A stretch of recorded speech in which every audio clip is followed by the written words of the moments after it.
Livro de Salmos, um texto um tanto quanto conhecido. Nós vamos ler o capítulo 42. Salmos capítulo 42, o versículo que nós vamos ler é o 5. Diz assim: Por que está tão triste, ó minha alma? Por que se perturba dentro de mim? Ponha a sua esperança em Deus, pois eu ainda o louvarei. Ele é o meu Senhor. Se você puder fechar os seus olhos, vamos orar. Pai, nós te pedimos para que nessa noite o Senhor fale aos nossos corações, que nós possamos ser encontrados por Ti, e que a Tua palavra nos encontre também, e que nesse momento a Tua palavra se torne a coisa mais importante das nossas vidas, que os nossos pensamentos, que a nossa mente, que o nosso coração esteja completamente voltado para a Tua palavra. Te pedimos, Deus, para que sobre essa plataforma fique apenas aquilo que é a Tua palavra para nós. Que nesse momento o Senhor traga luz para os lugares mais escuros da nossa alma e do nosso ser, e que nós possamos ser encontrados pela luz da Tua palavra, que é o que ilumina os nossos caminhos. É o que oramos e te agradecemos em nome de Jesus. Amém e amém. Bom, nós estamos na nossa série Zona de Risco, e esse é o terceiro sábado e o terceiro episódio onde nós vamos falar sobre zona de risco. No primeiro sábado e no primeiro episódio, nós falamos de uma forma um pouco mais abrangente o que é uma zona de risco, como identificar uma zona de risco. E uma zona de risco é tudo aquilo que, como o próprio nome diz, nos coloca em risco. E o que é o risco? O risco pode acontecer, mas pode não acontecer. O risco pode dar errado, mas pode não dar errado. E quanto maior o risco, mais chances de dar errado. Quanto menor o risco, menor chances de dar errado.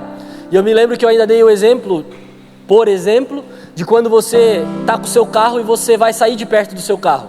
Você tranca o seu carro, você aperta o alarme e tranca o seu carro. Existe uma chance do seu carro ser roubado? Sim, mas muito menor do que se você sair e deixar os vidros do seu carro abertos.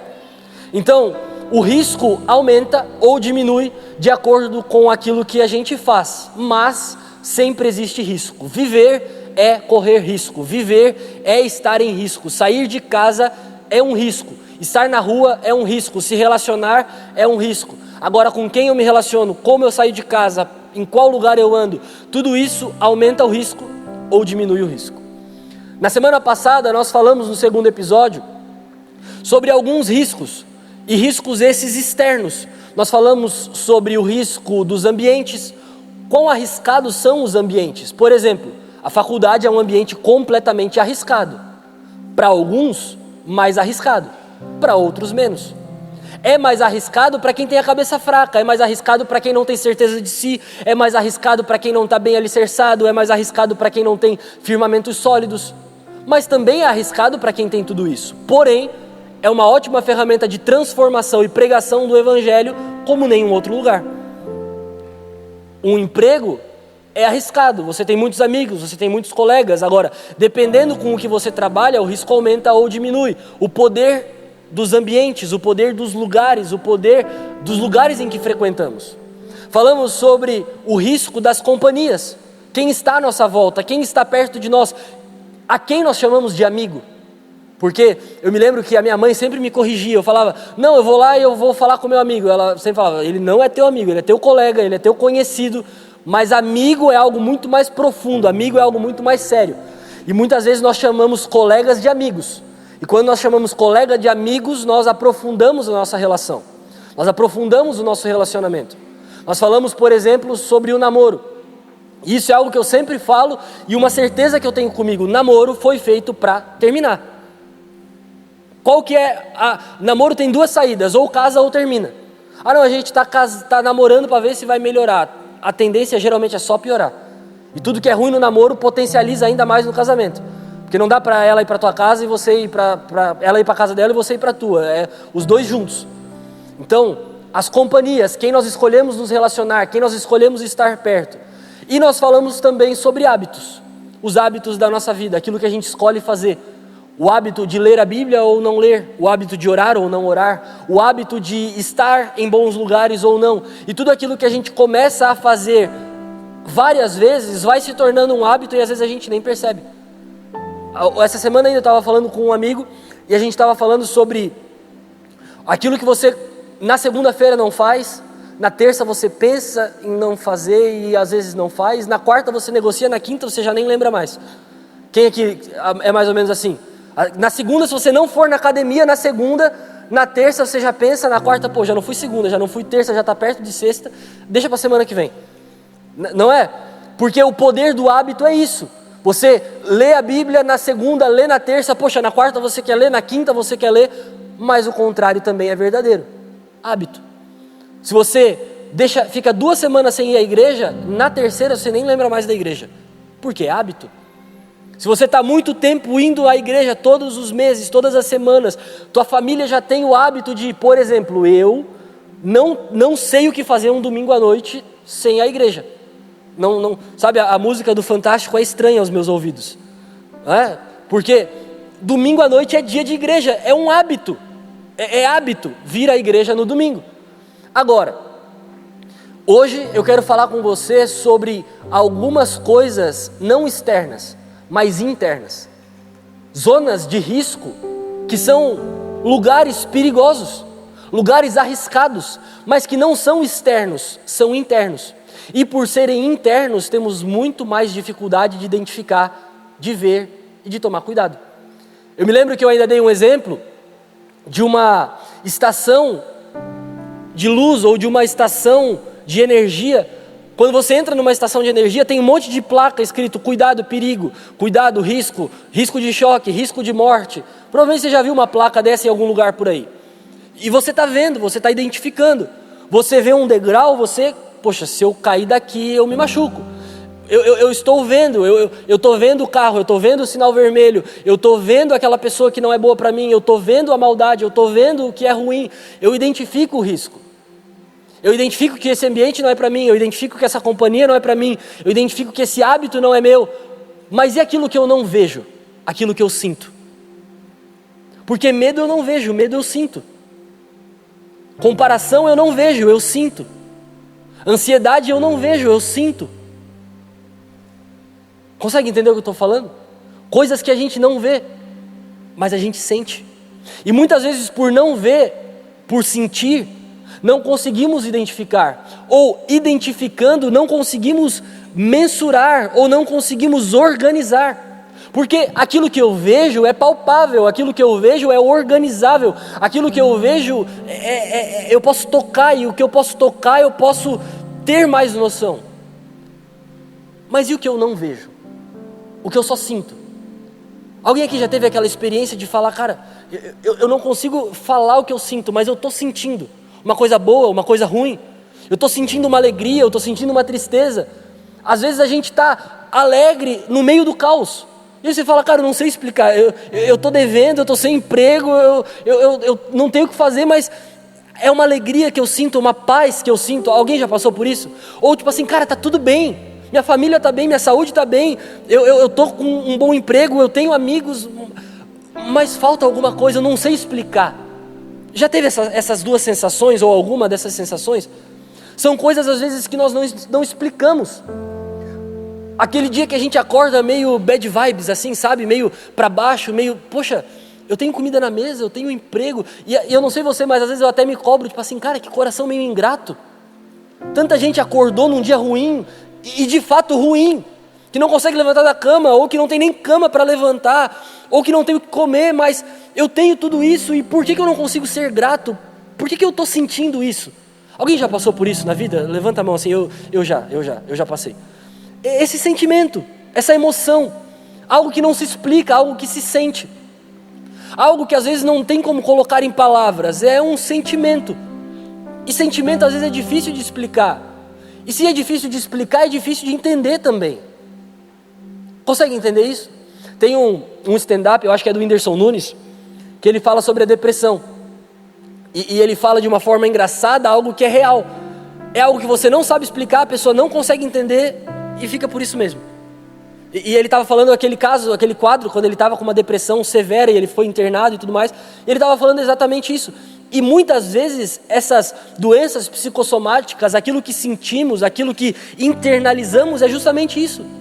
Eu não consigo explicar, você não consegue entender. E às vezes a gente só segue a vida. Então assim, cara, tá bom. Aí qual que é o problema disso? A gente aprende a disfarçar, aprende a sorrir quando quer chorar, aprende a dizer que está tudo bem, quando na verdade não está tudo bem. Você quer ver só uma coisa? Quem aqui tem o costume de passar por alguém e falar assim para a pessoa: oi, bom dia, tudo bem? Sabe, para o porteiro, para o vizinho, para o amigo.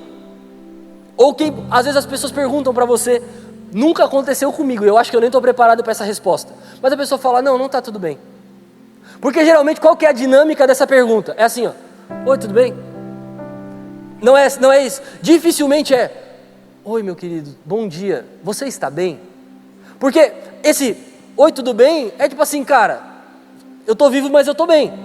E aí a pessoa responde: tudo bem. Mas às vezes não está tudo bem. Mas por essa corrida, tipo assim, está tudo bem. O problema é quando nós levamos isso para todas as áreas da nossa vida. Aí a gente acorda e diz para os nossos pais: tudo bem, mas não está tudo bem. A gente acorda e fala para os nossos amigos: tudo bem, mas não está tudo bem. A gente fala para o nosso líder, para o nosso pastor, e o pior, para nós mesmos. O pior do tá tudo bem quando não está tudo bem é quando nós começamos a mentalizar que está tudo bem, quando não está tudo bem. Porque, vamos ser sinceros aqui, uma coisa é você ser positivo, outra coisa é você ser lunático. Uma coisa é você ser positivo, tipo assim, cara, não está tudo bem, mas vai ficar tudo bem. Mas eu tenho consciência de que não está tudo bem. Consegue entender o que eu estou falando? Eu acho que vai ficar todo mundo meio louco hoje. Mas é que é um assunto difícil de abordar. E essa semana eu tive a experiência mais doida da minha vida. Deixa eu contar para você rapidinho. Eu nunca tinha ido na psicóloga, nunca tinha ido numa psicóloga. Nem sabia como era um consultório de uma psicóloga. E aí eu estou fazendo um processo ali que precisa de um teste psicológico. E aí eu fui numa psicóloga pela primeira vez. Aí eu estava cheio de medo, assim. Às vezes, algumas pessoas têm até um pouco de preconceito, né? Mas eu fui muito aberto, porque, cara, essa pessoa pode identificar quem eu sou e tal. Quem aqui nunca foi? Levanta a mão. Quem nunca foi num consultório ou numa psicóloga? Nunca foi. Tem gente que levantou a mão que precisa ir, eu vou marcar uma para você. Aí eram vários testes, vários exames, e ela era alguém muito preparada, muito e tal. Eu saí, a primeira mensagem que eu mandei foi para a Bia. Falei assim: amor, parece que essa mulher mora comigo. Ela falou: olha a que ponto ela chegou. Ela não me conhece, obviamente, eu também não conheço ela. E algumas das minhas respostas, e aí você faz alguns desenhos, e tinha alguns testes. Quem é que já fez o psicológico da CNH? Para tirar a CNH. É bem parecido, bem semelhante, só que muito mais profundo, com muito mais coisas. É individual, da CNH é uma sala com um monte de gente. Ela descobriu que eu tinha filho. Ela descobriu que eu tinha só um irmão. Ela falou: olha, eu não identifico nenhum trauma na tua infância, mas eu também não identifico uma infância que você teve tudo que você... Enfim, a mulher... Aí ela perguntou com que eu trabalhava e tal. Eu falei que eu era pastor e cuidava de jovens e tal. Aí ela no final, ela me assim: vai dizer, não parece que eu sou profeta? Eu falei: cara, se você faz uma oferta agora, eu dou quanto você pedir. Eu entrego para você aqui o quanto você pedir. E ainda ela falou uma parada que é muito real. Tá vendo como tem muita gente por aí que o que usa não é palavra de Deus, é psicologia, é identificação, é análise. Olha que loucura, vou ser bem breve aqui, vou ser bem rápido. Eu cheguei na sala, tinha um lápis grande e um pequeno, um copo de água na direita e um copo de água na esquerda, uma caneta preta e uma azul. O que eu pensei? Cara, tem aqui, porque o lápis pode quebrar, a caneta a pessoa pode escolher, a água eu pensei que uma era minha e uma era dela. No final ela falou: olha, você viu tudo isso que estava aqui no início e tal?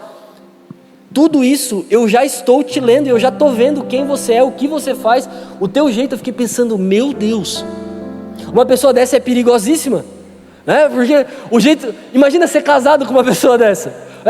Na minha cabeça, eu não consigo imaginar ser casado com a pessoa. Está sempre te identificando, sabe? Você fica sempre assim, meio paradinho assim, vendo o jeito que você está, como você está. Por que eu estou te falando tudo isso? Porque são coisas que não expressam, ou melhor, que eu não mostro, mas eu expresso. O que eu mostro aqui? A minha camiseta, a minha calça, meu tênis, meu boné, o meu relógio, meu anel, a minha pulseira, o meu brinco, a minha corrente. Isso eu mostro. Mas tem coisa que eu expresso. Consegue entender a diferença? Aí eu fiz aquele teste dos tracinhos, sabe? Que tem que ir fazendo os tracinhos e tal. miserável. O cara que teve a ideia disso. Aí olha só que loucura que ela me falou. Os primeiros 20 segundos, você consegue ser quem você não é. Você pode ser uma pessoa calma, você pode ser uma pessoa estressada, mas você consegue mostrar aquilo que você não é. Porque você está ali fazendo bem e tal. Quando passa 20 segundos, muda algo dentro do teu cérebro, e aí entra o cansaço, entra a fadiga, porque, cara, é a mão paradinha fazendo assim, que você mostra de fato quem você é. E, cara, estava ali no meu rosto, não tinha como não ver. Depois dos primeiros 20 segundos, os meus traços mudaram completamente. E aí ali já é uma outra leitura. Ela disse, olha, você fez todos os traços de cima para baixo, você não fez nenhum de baixo para cima, enfim. Mas consegue entender a diferença daquilo que você mostra e daquilo que você expressa? E por que eu estou te falando isso? Porque eu quero entrar com você no primeiro ponto, que é os pensamentos que viram prisões.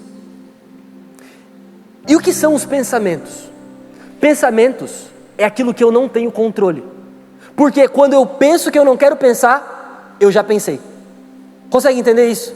Estou te falando, você precisa prestar atenção na mensagem hoje, senão você vai sair daqui e vai precisar de ajuda.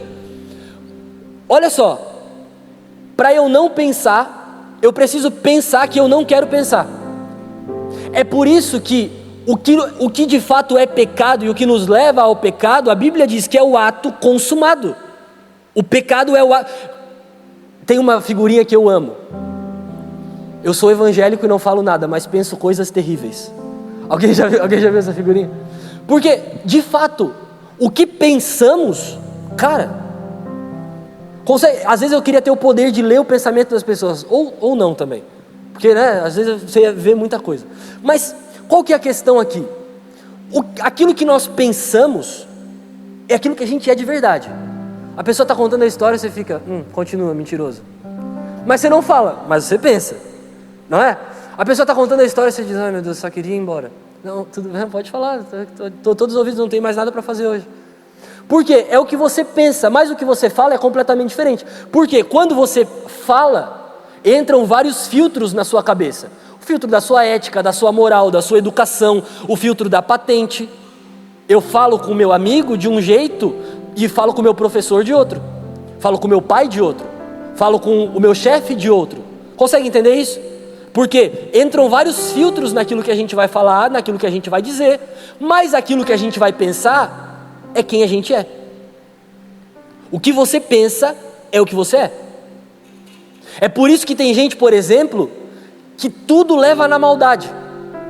Aí você, cara, eu nem falei nesse sentido. Eu nem falei isso, eu nem falei assim. Nem foi isso. O problema está em quem fala ou em quem escuta o que a pessoa está falando. Consegue entender a diferença? Porque você leva para aquilo que você pensa. Então, tem gente, por exemplo, que tem muitas maldades. Maldades essas que são boas e maldades essas que são preventivas. Por exemplo, o que te livra de ser assaltado? A sua maldade. Eu estou numa rua escura, tem uma pessoa estranha, o cara está com uma arma, o cara está com uma faca, o cara vai enfiar a faca em mim. Tipo assim, eu tenho que ser muito para não entender que está acontecendo alguma coisa. O que me faz isso? A minha maldade. Essa pessoa não está me olhando bem, essa pessoa não quer o meu bem, essa pessoa está estranha. Consegue entender? Agora, tem a maldade que leva tudo para os outros extremos. Todo mundo é mal. Todo mundo quer o meu mal. Aí a gente entra naquela, todo pastor não vale nada, toda igreja não presta, toda mulher não presta, todo homem não presta, todo namoro é ruim, quem tem filho acabou com a vida. Porque são os pensamentos. Os pensamentos nos mostram quem nós somos. O que você fala passa por vários filtros, o que você fala passa pela sua ética, passa pela sua moral, passa pela sua educação, mas o que você pensa. E por isso que eu estou falando aqui para você sobre zonas de riscos que são muito arriscadas, porque é o que você pensa. E o único que sonda os nossos pensamentos e o nosso coração é Deus. Deus sabe o que pensamos. E Deus sabe o que eu penso e quando eu também não faço aquilo que eu pensei em fazer. Por exemplo, quando eu venço a minha carne, na luta contra o meu pecado. Eu penso em pecar, mas eu não peco.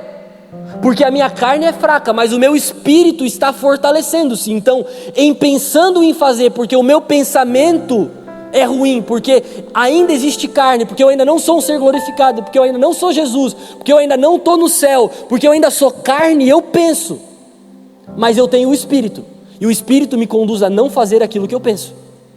Consegue entender o que eu estou falando? Então, eu penso no pecado, eu penso em roubar, eu penso em enganar, eu penso em mentir, eu penso em trair, eu penso em beber, eu penso em me drogar, eu penso, e aí coloca aí o teu pensamento, eu penso, mas eu não faço.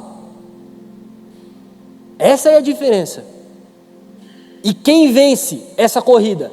Quem está mais alimentado? O espírito ou a carne? Tem dia que a gente está bem carnal e faz tudo o que dá na cabeça.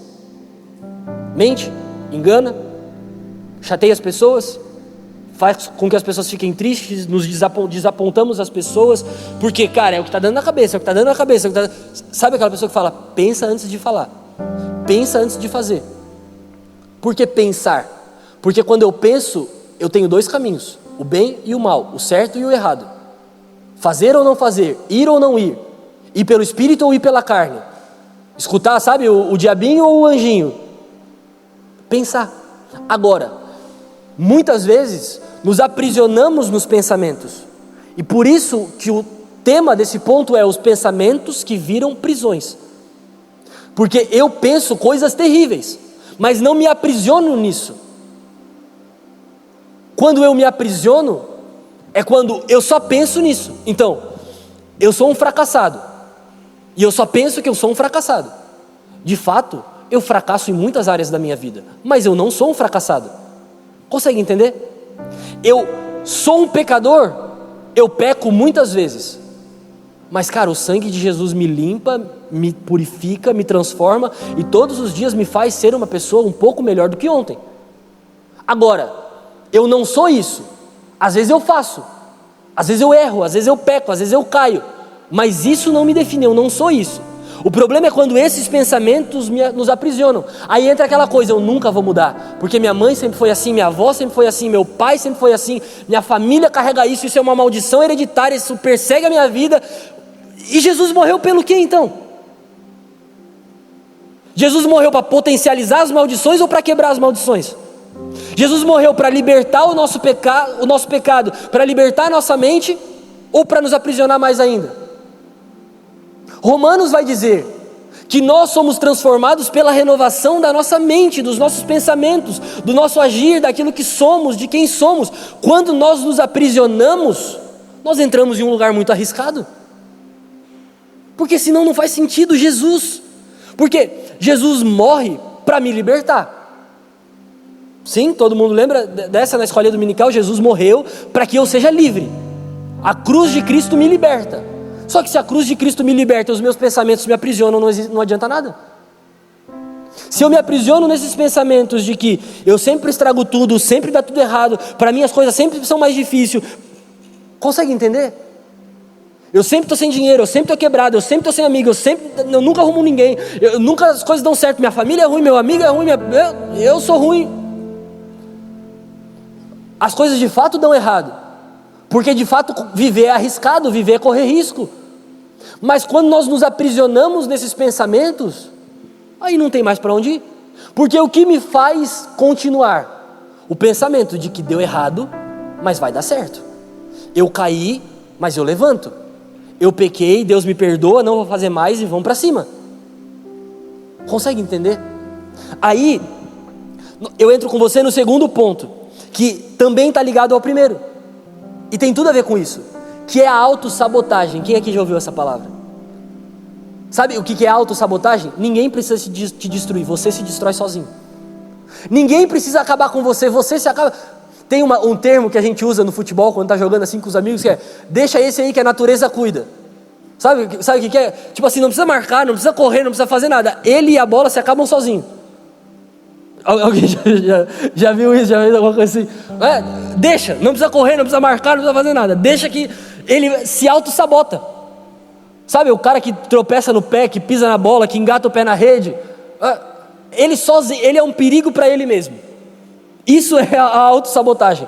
Ninguém precisa destruir a pessoa, ninguém precisa falar mal dela, ninguém precisa falar que ela é feia, ela já pensa em tudo isso o dia todo. Autossabotagem. Nós nos autossabotamos. Sabe o que é? Quem aqui já viu o desenho, já viu o filme, sabe o que é a sabotagem, né? Você vai lá e corta o cano do fluido de freio do carro do cara, e aí o cara se mata lá, não sei onde. Você faz uma armadilha para a pessoa, isso é sabotagem. A autossabotagem é quando eu faço isso comigo mesmo. Consegue entender isso? Sim. Você está aqui e está de moto. Vai ali e você corta o próprio cabo do teu freio. Aí você vai andando assim de boa. Aí quando você aperta o freio, a moto não freia, você cai. Ai meu Deus, mas foi você mesmo que cortou. Agora, isso é o freio da moto. E todas as outras coisas da nossa vida, que nós nos auto-sabotamos. Que nós roubamos de nós mesmos. Que nós mesmos nos prejudicamos. O texto que a gente leu diz: por que você está tão triste, ó minha alma? Por que você está assim tão abatida? Ou por que você está tão perturbada dentro de mim? É a autossabotagem, é a nossa alma nos roubando de nós mesmos, é o nosso medo nos roubando de nós mesmos, é aquilo que a gente sente, mas não queria sentir, aquilo que a gente faz, mas não queria fazer. Nós nos autossabotamos, a pessoa se acaba sozinha. Aí a gente entra, por exemplo, nas inseguranças. A insegurança é uma autossabotagem. O que te faz ser uma pessoa segura? Você ser bom em tudo? Você ser o melhor em tudo? Não. É reconhecer que você também é ruim. É reconhecer que você também peca. O que te dá segurança então? A história que você está escrevendo. E por que muitas vezes, enquanto mais novos somos, mais temos inseguranças? Porque temos poucas construções. Então se você chega para uma vozinha lá, por exemplo, aí você chega lá e fala assim: meu Deus, vó, como você está feia, como você está horrível, a tua vida é uma droga. Aí eu fico pensando: meu Deus, já criei um monte de filho, já tenho um neto, não preciso provar mais nada para ninguém. Agora, quando as pessoas falam isso muitas vezes para nós entramos em uma autossabotagem de que precisamos provar as coisas para as pessoas. E quando precisamos provar as coisas para as pessoas, vemos que não somos bons em tudo. Agora, o que nos faz ser boas pessoas é a segurança que temos. Por isso que reconhecer os acertos e os erros é importante.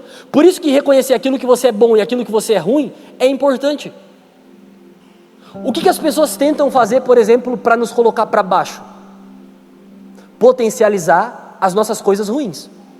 Ninguém te coloca para baixo dizendo como você é bonita, como você é legal, como você é uma boa amiga, como você é querida. Ninguém faz isso.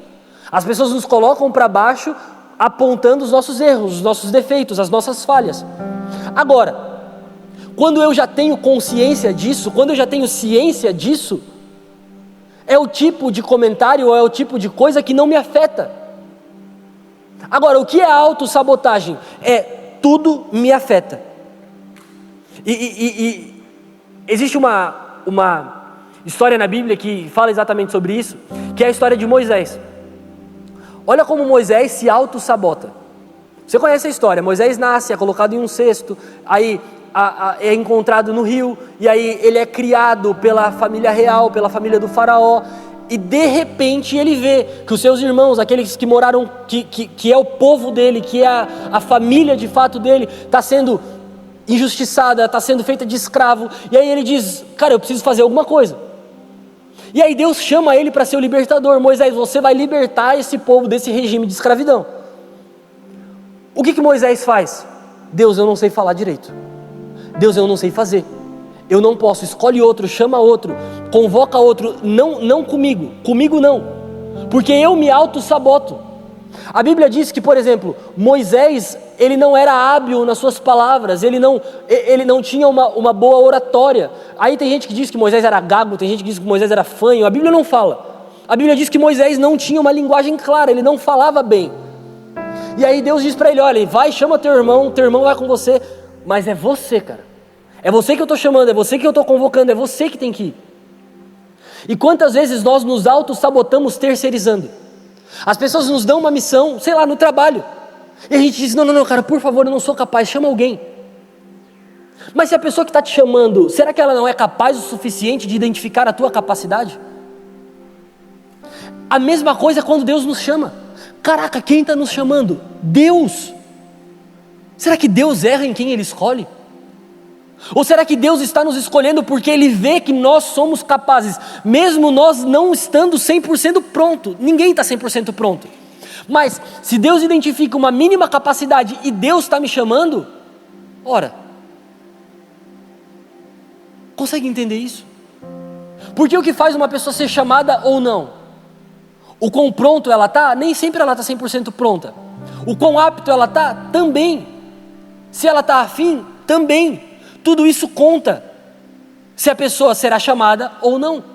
Consegue entender isso?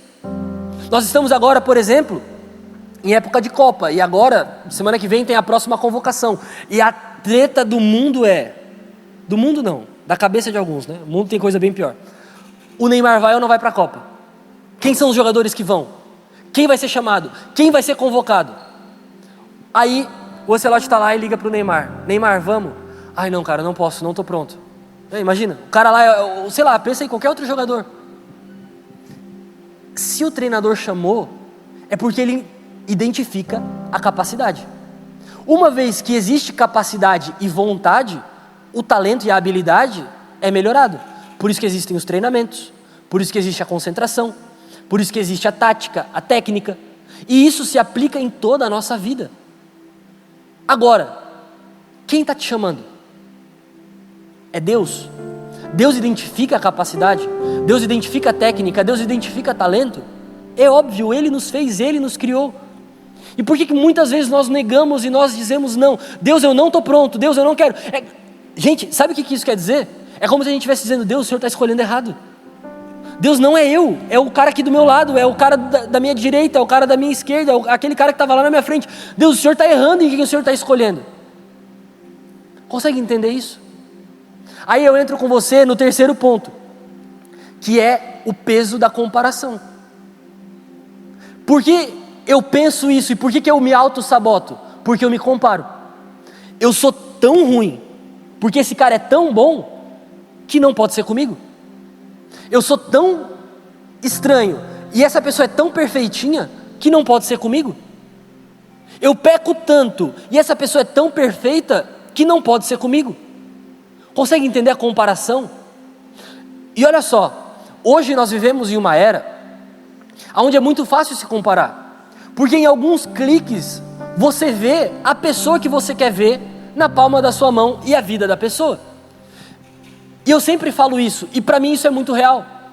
Quando eu vejo alguém pelo Instagram, pelo Facebook, pela internet, pelo YouTube, não sei por onde você está vendo, mas quando você vê alguém que está longe, você não vê quem a pessoa é, você vê o que a pessoa mostra.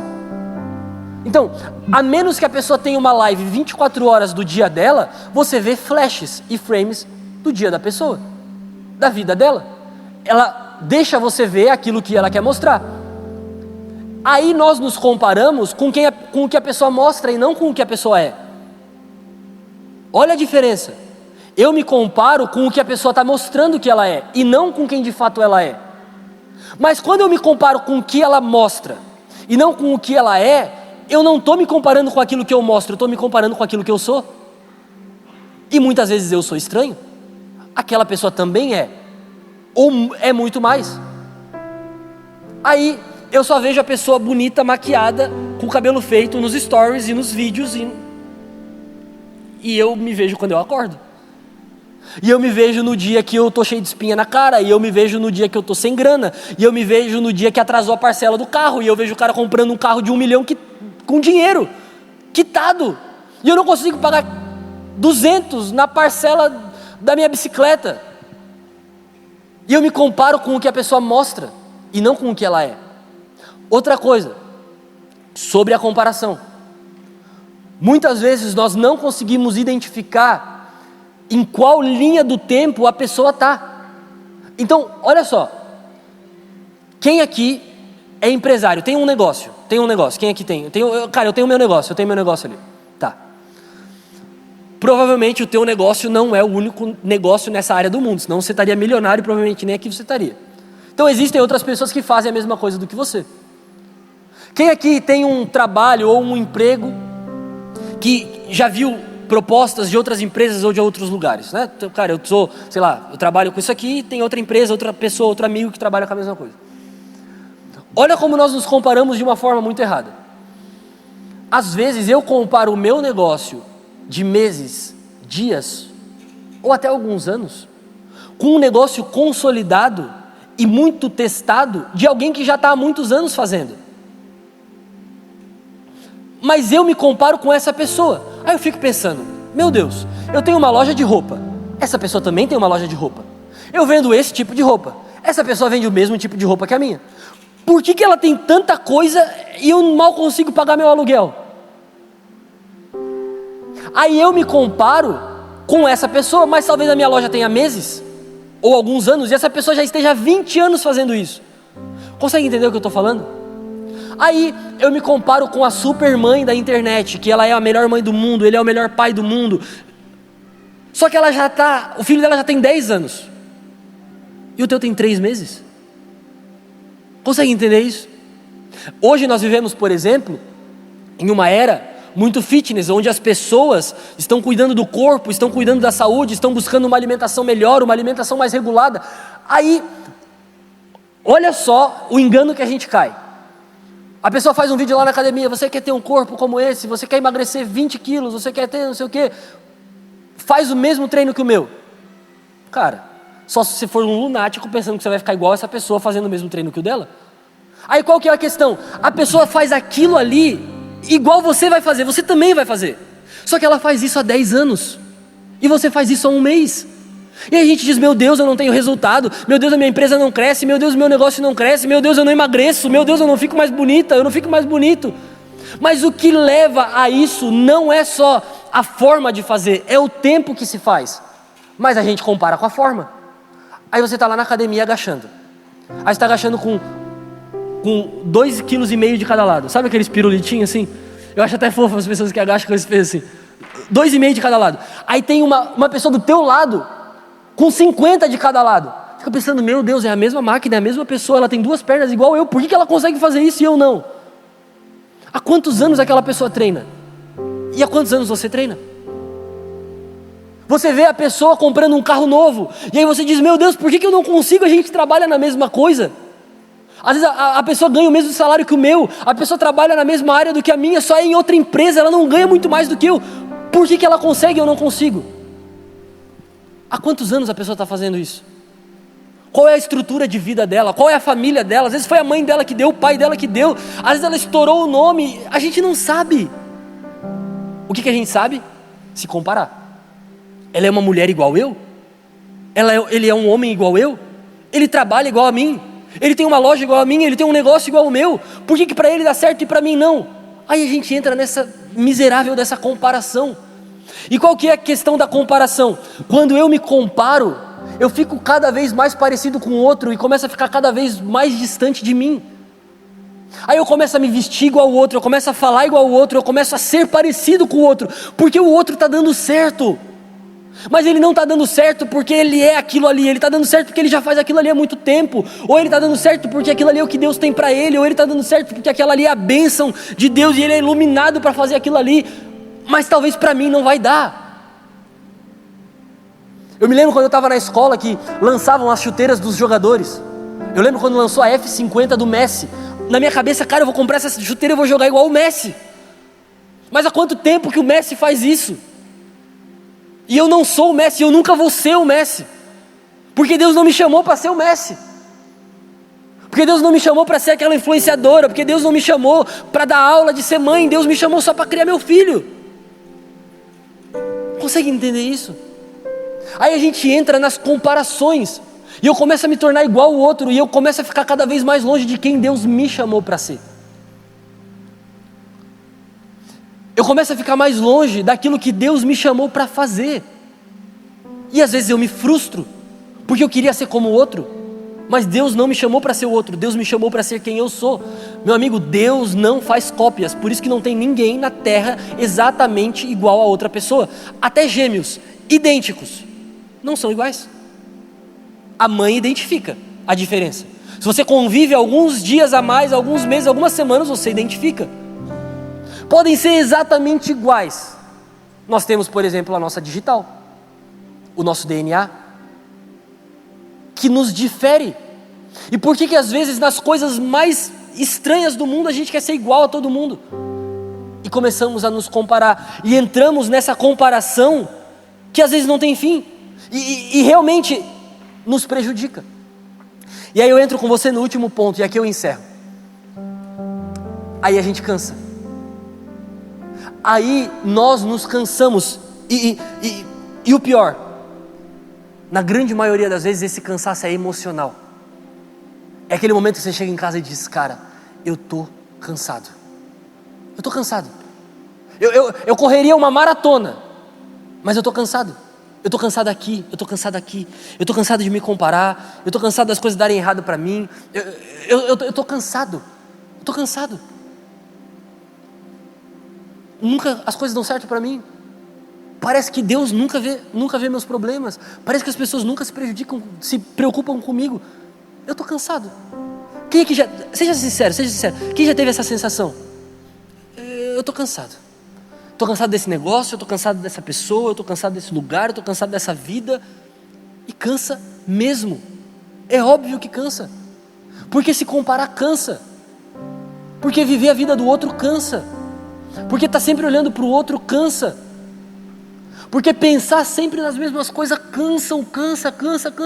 Meu Deus, eu não queria pensar nisso, eu não queria imaginar isso, eu não queria ficar pensando nisso, eu não queria que a minha cabeça me levasse a isso. Mas é sempre a mesma coisa. Quando eu vi eu já fiz, quando eu vi eu já fui, quando eu vi eu já estou. Eu estou cansado disso. Os cansaços emocionais, os cansaços da alma, os cansaços interiores, os riscos internos, eu estou cansado. É por isso que tanta gente pensa em tirar a própria vida, porque está cansado. E na grande maioria das vezes está cansado mesmo. Ninguém tira a vida de brincadeira, meu amigo.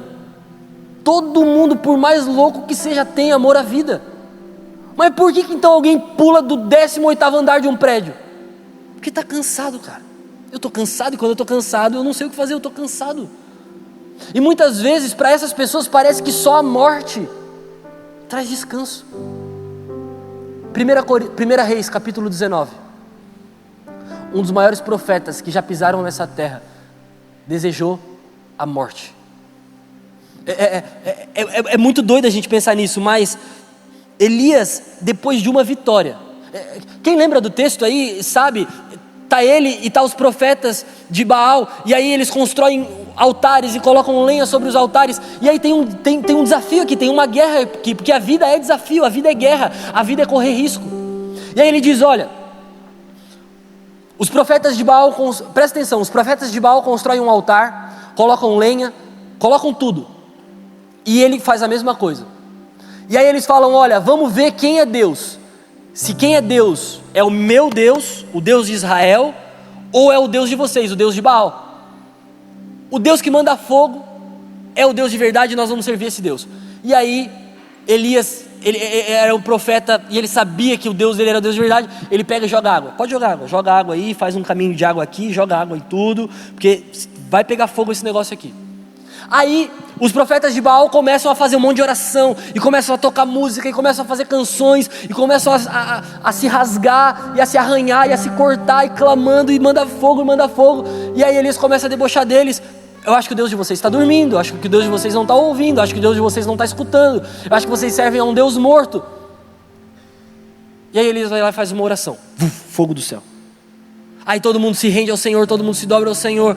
O Deus de Elias é o Deus de verdade, Ele é o Senhor, Ele é... Só que aí Elias é ameaçado. Acabe e Jezabel ameaçam Elias e diz: a gente vai matar esse cara. Hoje é o último dia da vida desse cara. E aí entra uma coisa na vida que ninguém sabe lidar: pressão. Ah, eu sei lidar com pressão. Tem pressão na vida que ninguém sabe lidar, sozinho. Porque com Deus a gente suporta todas as coisas. Às vezes com uma esposa do lado, com um amigo do lado, com um marido do lado, com um companheiro do lado, a gente suporta, a gente se agarra, a gente se ajuda, a gente se ajunta. Mas sozinho, algumas pressões a gente não suporta. Você pode ser o cara mais forte do mundo, você pode ser o cara com mais dinheiro do mundo, mas algumas pressões, alguma pressão na vida você não vai suportar. E Elias não suporta essa. Ele vai para o deserto, ele se esconde e ele ora: Deus, eu estou cansado. a vida para mim perdeu o sentido. Me mata. Eu quero morrer. Eu cansei. Eu cansei. O cara experimentou coisas que ninguém experimentou. O cara viu Deus fazendo coisas que ninguém viu. Ele fez através de Deus coisas que ninguém fez. Eu estou aqui hoje contando para você a história de um cara que desejou a morte. Porque deu voz aos pensamentos. Porque deu voz aos sentimentos. Porque deu voz às emoções. E isso tudo é importante porque é quem nós somos, é o que nós sentimos. E muitas vezes o pior caminho de todos é a prisão. É o fingir que está tudo bem. É se aprisionar. É se fechar dentro de si mesmo. Quando ele faz uma oração como essa, ele está expondo: Deus, essa é a minha vontade. Esse é o meu desejo. É isso que eu quero. É isso que eu estou pensando. E aí ele recebe água, ele recebe pão, ele recebe descanso, ele levanta dali e ele segue a vida. Porque dia ruim, meu amigo, todo mundo tem. Problema todo mundo tem. Cansaço todo mundo tem. Pensamento de desistir, todo mundo pensa. Todo mundo pensa em desistir alguma hora da vida. Todo mundo pensa em abandonar uma hora da vida. O problema é se nós damos voz aos nossos pensamentos. E aí, para encerrar com você, eu quero ler um texto de Mateus capítulo 11, versículo 28. Coloca aí. Olha só, é Jesus dizendo: venham a mim todos vocês que estão cansados e sobrecarregados, e eu darei descanso a vocês. Isso aqui é um convite. Isso aqui é uma convocação. É um convite para uma mudança de vida. Foi o convite que Elias recebeu naquela noite, ou naquele dia, ou naquele momento. É o convite que nós recebemos muitas vezes na nossa vida e a gente não percebe. O que Deus tem para nós é alívio e descanso para a nossa alma, para o nosso ser, para as nossas emoções, para os nossos sentimentos. Mas a gente precisa identificar. Uma zona de risco, você só percebe se é uma zona de risco ou não se você identificar. E como que eu identifico? O que eu estou pensando? O que eu estou fazendo? Quais têm sido as minhas ações? O que eu estou colocando em prática? Eu penso, mas eu faço o que eu estou pensando? Mas aquilo que eu estou pensando também, será que tem sentido isso que eu estou pensando? Por que eu estou me comparando tanto? Será que quem eu sou não é suficiente? Será que o que Deus me deu não é suficiente? Será que a pessoa que está do meu lado não é suficiente? Será que as pessoas que estão do meu lado não são suficientes? Por que tanta comparação? Por que eu estou tão cansado? Eu durmo e não descanso, porque tem sofrimento e cansaço que uma noite de sono não resolve. É o cansaço da alma, é o cansaço interior, é o cansaço interno. A pessoa dorme e acorda, e pode dormir 10 horas, 12 horas, pode tomar o remédio que quiser e não descansa, porque tem descanso que a gente só encontra quando a gente aceita essa proposta: venham a mim, todos vocês que estão cansados e sobrecarregados, e eu darei descanso à alma de vocês, aos sentimentos de vocês, às emoções de vocês. É o descanso que mais dinheiro na conta não pode dar. É o descanso que mais amigos não podem dar. É o descanso que um carro melhor não pode dar. É o descanso que uma casa melhor não pode dar. É o descanso que o dinheiro não pode comprar. É o descanso que Jesus nos convida: venham a mim. É só em mim que vocês encontram o descanso e o alívio que precisam. Porque existem alguns descansos que o meu dinheiro dá. Uma noite num resort, um carro mais confortável, um colchão melhor, o meu dinheiro compra. Um jantar, uma noite, o meu dinheiro pode comprar, os meus amigos alcançam, uma festa surpresa, meu Deus, que alegria! Mas tem descansos que não se compram, que não se encontram, que não está na prateleira do mercado, que não está na vitrine da loja, que não está pendurado no pescoço das pessoas. Tem um descanso que foi pregado numa cruz e sangrou até a última gota de sangue. Aquele era o descanso que a gente precisava. Por isso que Jesus pode dizer: venham a mim, todos vocês que estão cansados e sobrecarregados, e eu darei descanso a vocês. Outras versões vão dizer: e eu vos aliviarei, e eu trarei alívio. Esse é o descanso que Jesus pode nos dar. Se existe cansaço, se existem pensamentos, se existe comparação, se existem coisas que não deveriam existir em nós, lugares arriscados, Jesus está dizendo: venham a mim e eu darei segurança, descanso, alívio, abrigo. Ele é tudo que precisamos. Ele é o lugar mais protegido que nós podemos entrar em uma zona de risco. É o EPI que você coloca para mexer na elétrica. É o cinto que você coloca para subir na altura.